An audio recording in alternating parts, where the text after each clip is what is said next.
The light of the late afternoon on July 15th, 2025, barely filtered through the slats of the blinds in the execution chamber.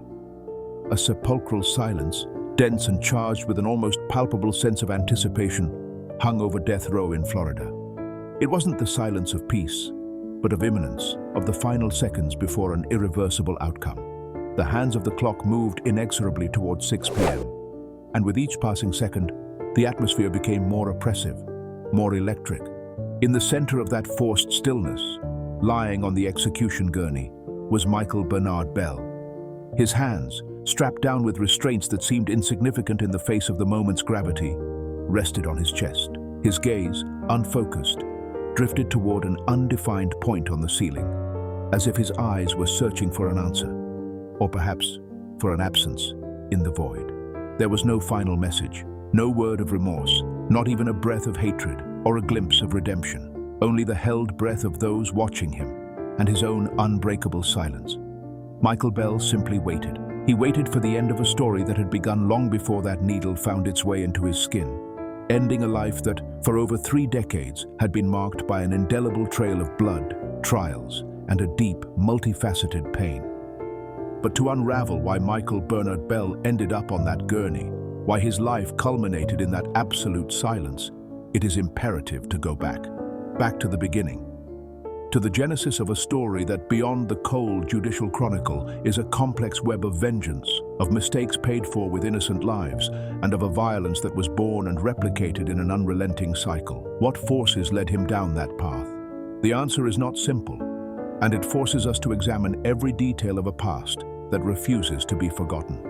The night of December 15th, 1993, fell early over Jacksonville, Florida, engulfing the city in a darkness that seemed to foreshadow what was to come. It was winter, and the damp, cutting air thick with the proximity of the saint. Johns River slipped through every crack, chilling both bones and spirits. It wasn't a night to be out on the streets, yet on a street in the Grand Park neighborhood, oblivious to the weather's warning, a car had come to a stop. Inside the vehicle, Jimmy West, a 23-year-old man, was sharing a relaxed moment with his friend Tameka Smith, barely 18. Their laughter, according to neighbors who still recalled the scene with chilling clarity, echoed softly inside the car. They were listening to music, talking, unaware, completely unaware, of the danger looming over them, a danger already taking form just a few meters away. At that very moment, the door of another vehicle, one that had been lurking in the shadows, opened. Out stepped Michael Bell, then 21 years old, his silhouette outlined against the distant streetlights. In his hands, he carried no warning, no attempt at confrontation. What he held was a semi-automatic AK-47 rifle, a weapon designed for war, not for a score settling on a residential street.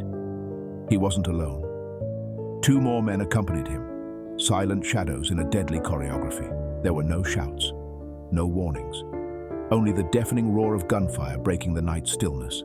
12 bullets, a chilling number, pierced Jimmy West's body, stealing his life in a brutal instant.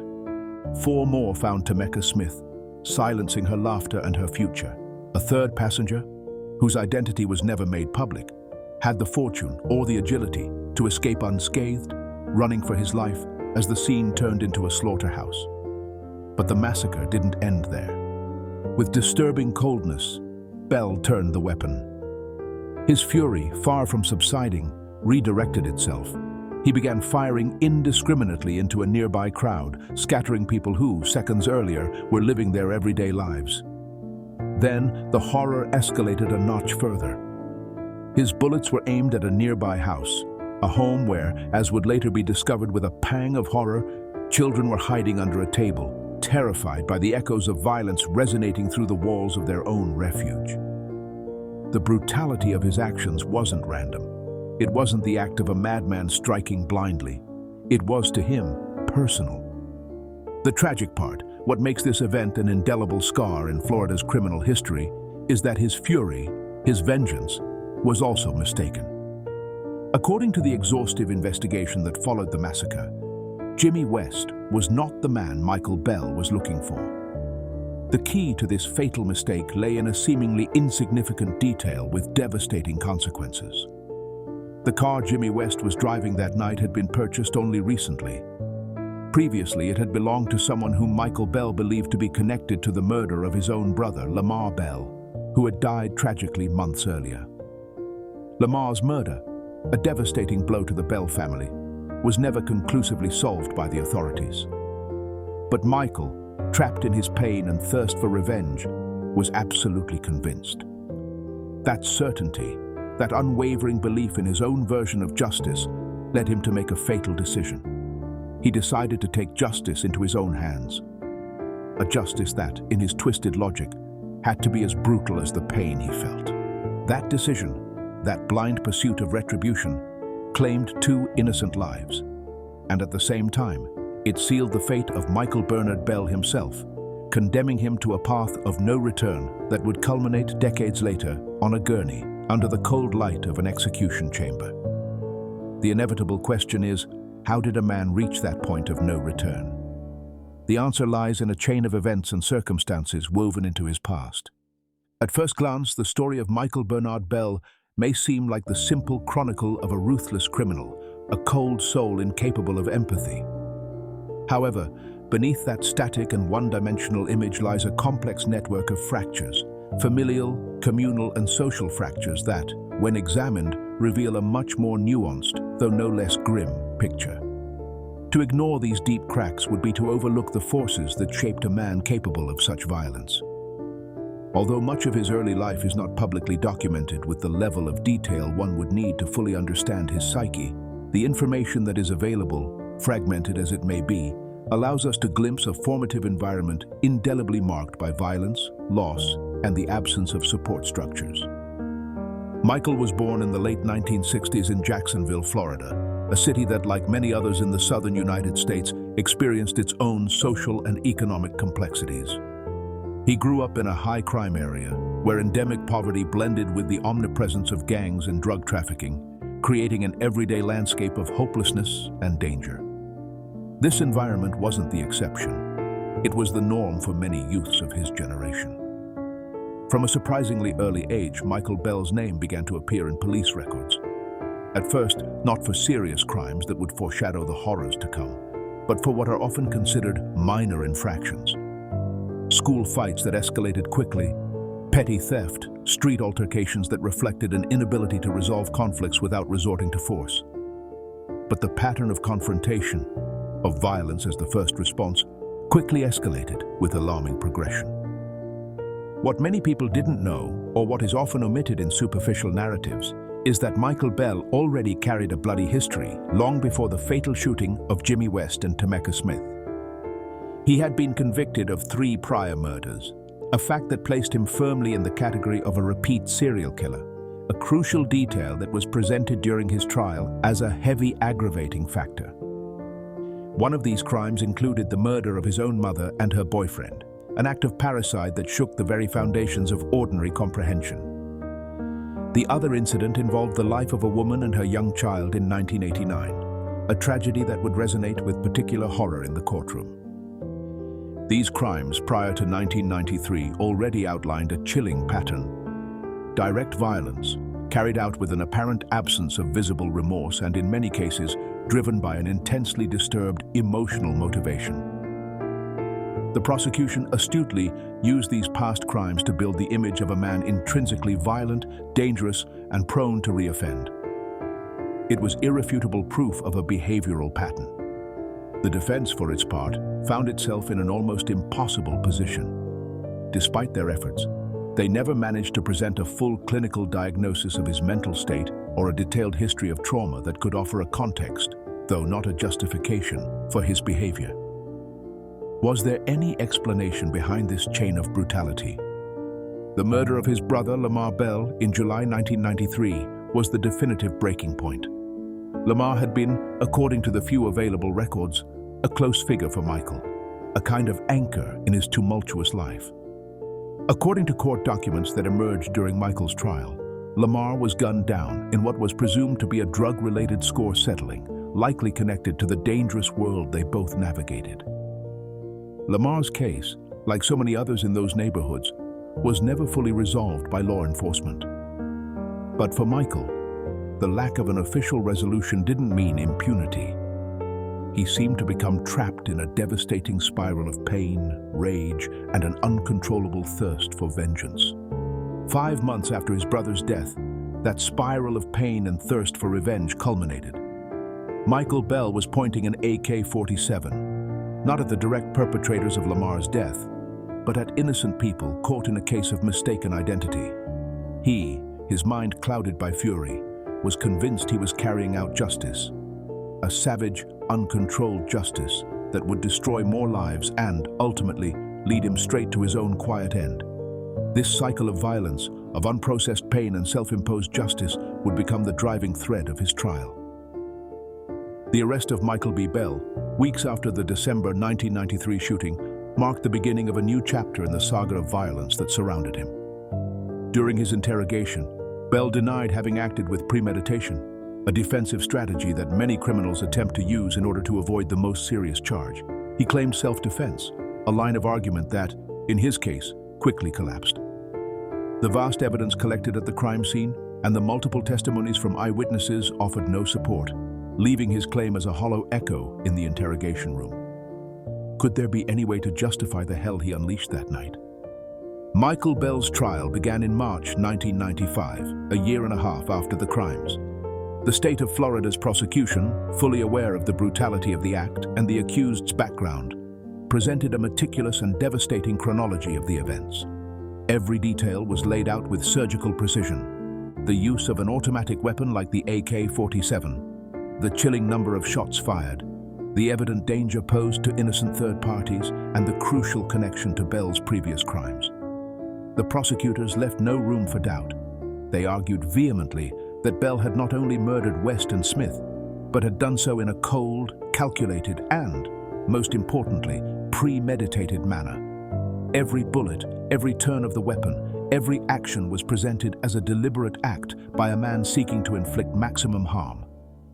The evidence was overwhelming, and the impact of the testimonies was devastating. The jury, confronted with the rawness of the facts and the prosecution's flawless presentation, deliberated quickly. The conviction came swiftly and decisively.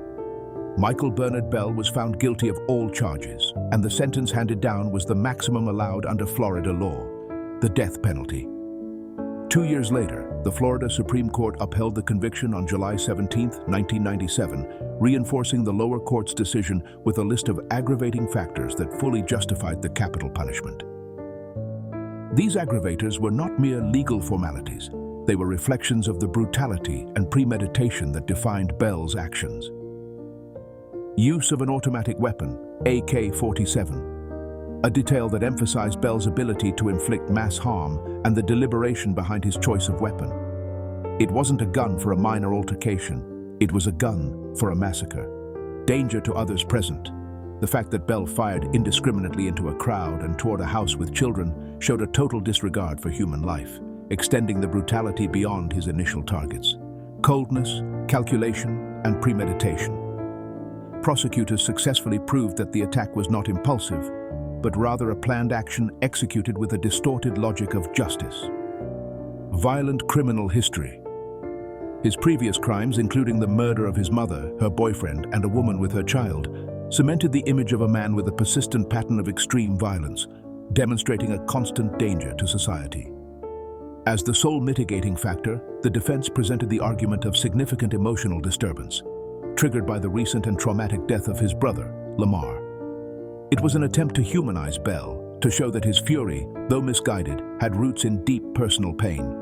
However, this mitigating factor, while acknowledged, was not enough to outweigh the overwhelming weight of the numerous aggravating circumstances and the atrocious nature of the crimes. The conviction stood firm. In the following years, Bell's defense, in a desperate attempt to overturn the sentence, tried to appeal through various avenues, exploring every legal loophole. The arguments presented included lack of effective representation, claiming that his initial lawyer had not provided an adequate defense, which could have affected the outcome of the trial. New witness statements. Attempts were made to introduce testimonies that allegedly contradicted the original versions or offered new perspectives. Possible misconduct during the trial. A more serious allegation suggesting that the integrity of the process had been compromised. But in all cases, the higher courts reviewed the arguments and again upheld the conviction. Every appeal was denied.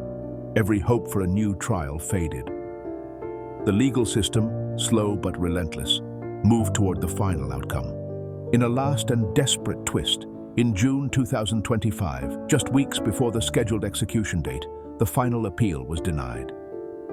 This final motion was based on the testimony of new witnesses who claimed they had been pressured by a detective and a prosecutor during the original investigation to testify against Bell or to withhold crucial information. It was a serious claim, one that, if proven, could have shaken the foundations of the conviction. However, the judge, after reviewing the new statements, determined that there was insufficient evidence to warrant a new trial. He stated that the new testimonies were inconsistent with one another and that, even if considered, they did not alter the original verdict, which was based on multiple material pieces of evidence and the testimony of numerous independent witnesses. The legal door closed for Michael Bernard Bell. The clock had struck 0. What followed were the final days. With the final appeal denied, the path to Michael Bernard Bell's end became inescapable.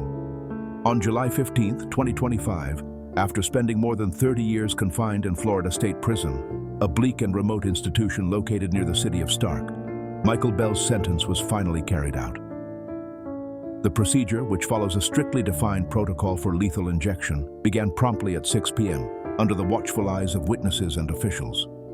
The execution chamber, a cold and bare space, was the setting for his final moments. Prison authorities reported that, true to his character as a reserved inmate, Bell did not utter any final public words. He remained silent, with his eyes open and fixed on the ceiling, a mirror of the blank stare described at the beginning of this story. There were no statements to the press, no last written messages to his loved ones, no final attempt at justification or search for forgiveness.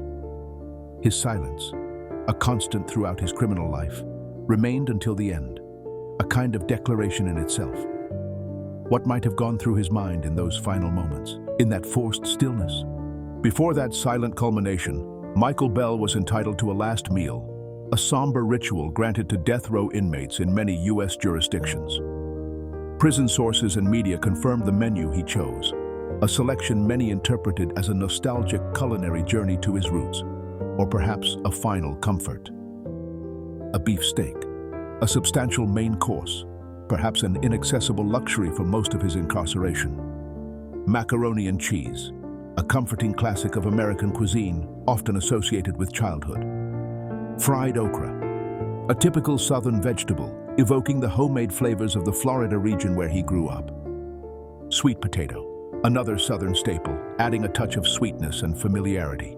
Pumpkin pie, a traditional dessert, often linked with celebrations and family gatherings. Sweet tea, the quintessential drink of the American South, omnipresent at every table.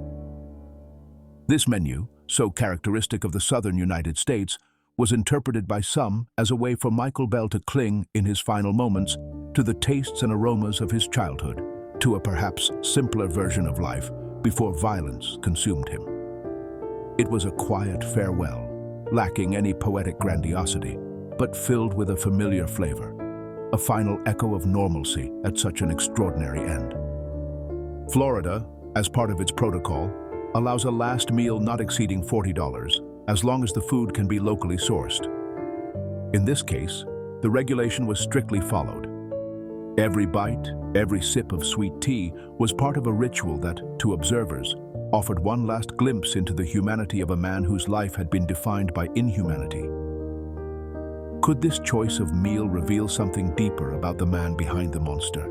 From a criminological perspective, the case of Michael Bernard Bell stands as one of the most extreme and tragic manifestations of what is known as misdirected revenge-motivated homicide.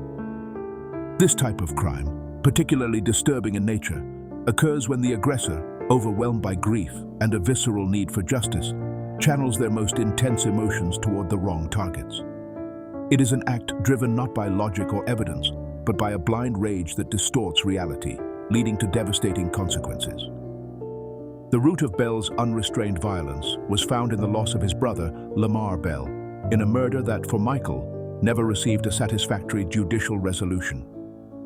In communities marked by violence, such as certain parts of Jacksonville in the 1990s, institutional justice, the legal system, police courts, is often perceived as slow, inefficient, or in the worst cases, entirely absent.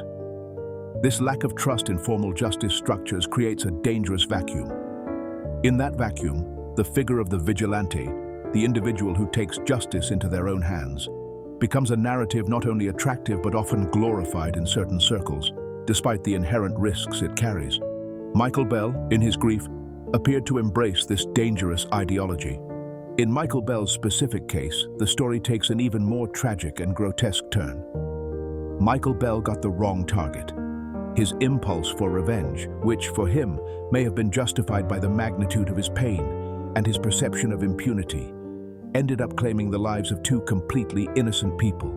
The rage, uncontrollable and overflowing, blinded him so completely that any trace of reason or discernment vanished.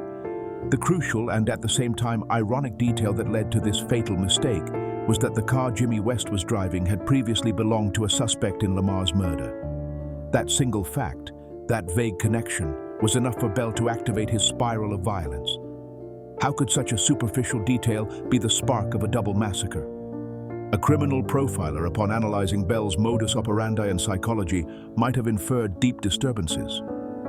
A key observation might have been, this type of aggression demonstrates a total disconnection from empathy. We are not dealing with a momentary impulse or an uncontrolled outburst of anger.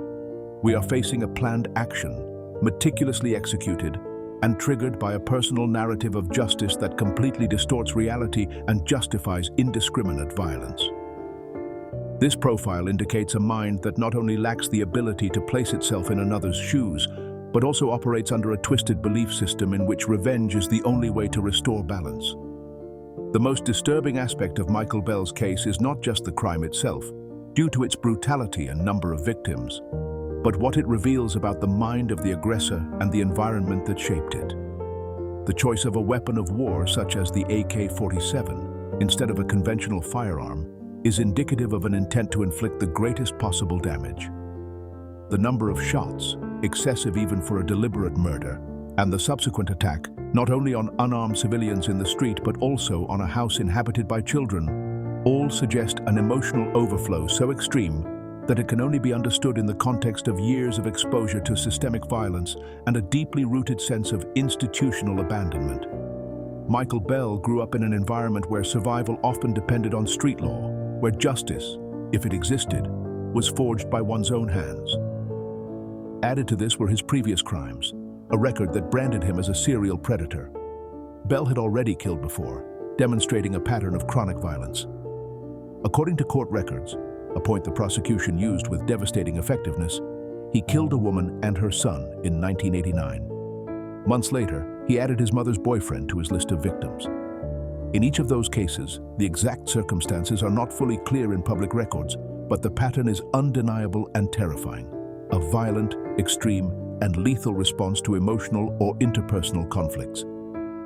This was not an isolated incident, but a path marked by blood. The question that continues to echo is, how could the system allow an individual with this history of violence to continue operating until he committed such a public massacre? Michael Bell's case, beyond the human tragedy it represents, also casts a shadow of uncomfortable questions over the justice system itself.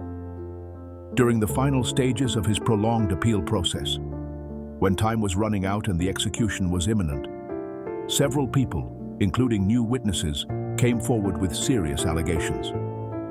They claimed to have been pressured, even coerced by a detective and a prosecutor during the original investigation to testify against him or to manipulate their statements. An accusation of this magnitude, if proven, could have delegitimized the verdict and forced a new trial.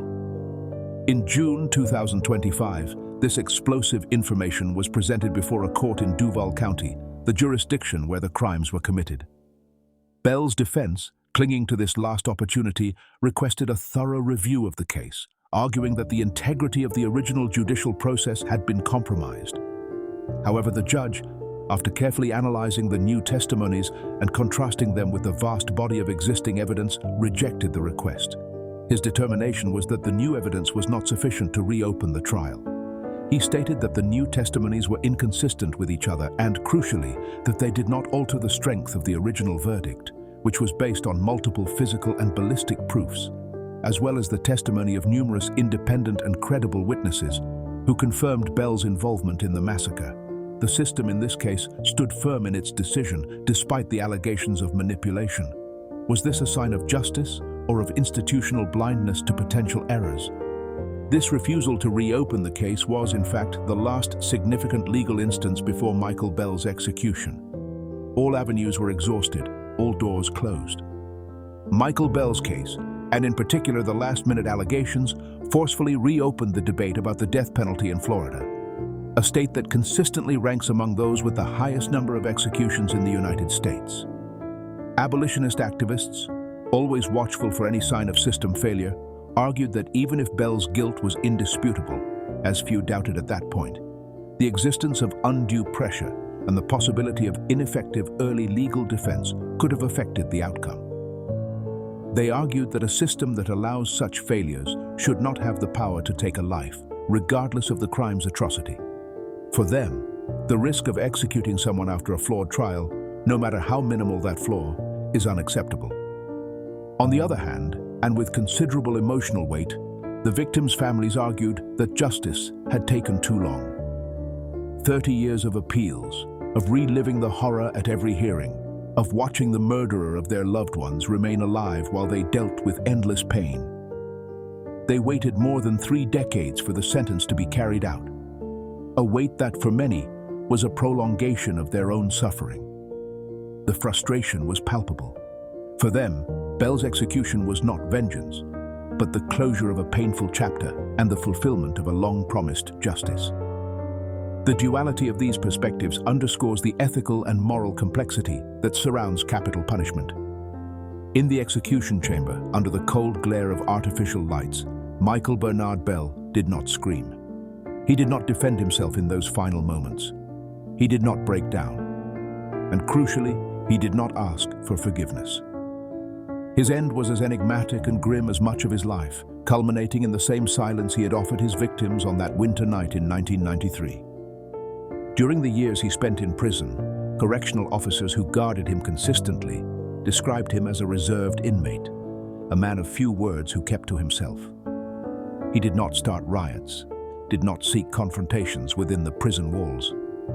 He never granted interviews to curious journalists who sought to unravel the mind of a serial killer. He did not write manifestos, nor did he leave behind letters explaining his actions or motivations. His only response to the outside world, and perhaps to himself, seemed to be the same one he offered Jimmy West and Tameka Smith, and the other victims before them: silence. And that silence, that unbreakable muteness until his final breath, was perhaps his final confession.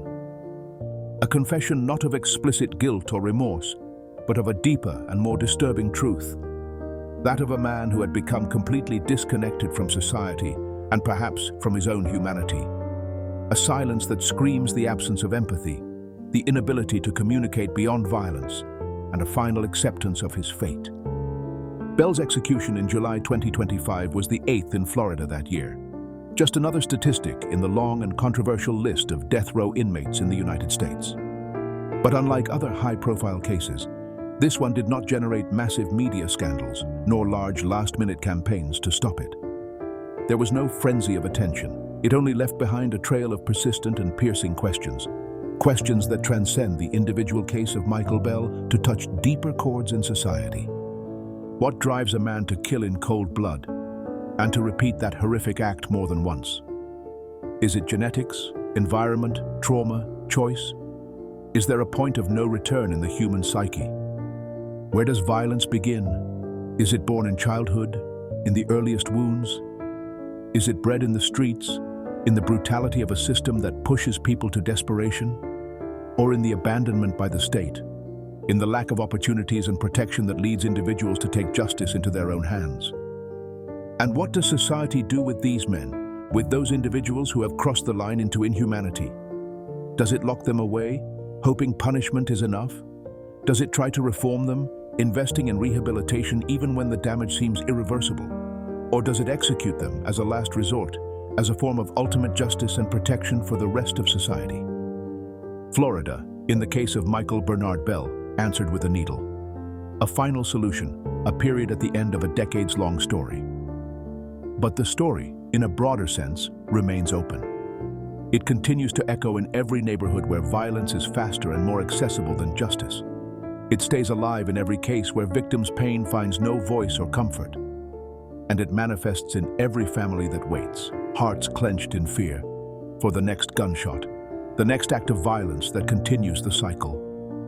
Bell's silence on the execution gurney was not an ending, but a persistent echo of a tragedy still searching for answers. Now it's your turn. We want to hear your voice. After learning the story of Michael Bernard Bell and the profound questions it raises, what do you think? Leave your comment below and share your thoughts on the case, revenge, justice, and the cycle of violence. Your opinion is vital in understanding the